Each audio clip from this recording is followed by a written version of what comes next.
ఎన్టీఆర్ జిల్లా తిరువూరు మున్సిపల్ ఎన్నికల అనంతరం మీడియాతో మాట్లాడుతున్న వైఎస్ఆర్సీపీ కౌన్సిలర్ బీర్వాల బాబు. తెలియజేస్తున్నాము.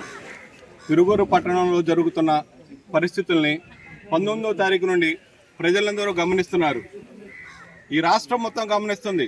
ఈ కూటమి ప్రభుత్వం చేస్తున్న అరాచకమైన దాడులు, ఈ కౌన్సిలర్ల మీద అరాచకమైన దాడులు, ఈ రాష్ట్ర ప్రభుత్వం చేస్తున్న అరాచకమైన దాడులు, కూటమి ప్రభుత్వం చేస్తున్న అరాచకమైన దాడులు తిరువూరు పట్టణ ప్రజలే కాకుండా రాష్ట్ర ప్రజలు కూడా చూస్తూనే ఉన్నారు.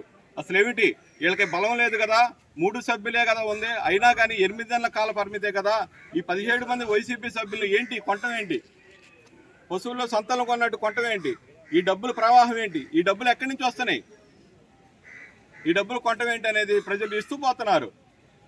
అది ఎప్పుడూ తెలియదు తిరువూరు ప్రజలకి ఈ డబ్బు ప్రవాహం అనేది. ఎక్కడో చూసాము, ఎక్కడ కడప అలాంటి ఏరియాల్లో ఈ రకమైన కొనుగోలు కార్యక్రమం ఉండేది. అదివరకు ఎప్పుడో మేము వినేవాళ్ళం, టీవీల్లో రేడియోలో వినేవాళ్ళం ఈ కొనుగోలు శక్తి ఏంటి ఇట్లా కొంటున్నారని. కానీ ప్రత్యక్షంగా తిరువూరు ప్రజలు ప్రత్యక్షంగా దగ్గరగా చూస్తున్నారు.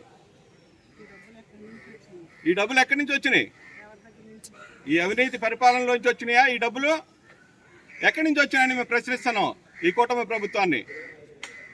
ఈ రకంగానే ఈ ప్రజాస్వామ్యం కూని కాదా? ఈ ప్రజాస్వామ్యం ఎక్కడ నడుస్తుంది?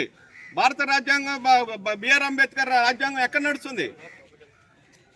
కూటమి రాజ్యాంగం నడుస్తుందని చెప్పక తప్పదు. ఎందుకంటే ఇక్కడ జరుగుతుంది ఏంటి, మాకు 17 మంది సభ్యులు ఉన్నారు, మీకు 3 సభ్యులు ఉన్నారు, కానీ అధికారాన్ని మీరు హస్తగతం చేసుకున్నారు దొడ్డిదారిన. తిరువూరు ప్రజలు గమనిస్తున్నారు. దానికి టైం వచ్చే రోజున వాళ్ళు సమాధానం చెప్పడానికి సిద్ధంగా ఉన్నారు. గమనించాలి, ప్రజలు కూడా గమనిస్తూనే ఉన్నారు.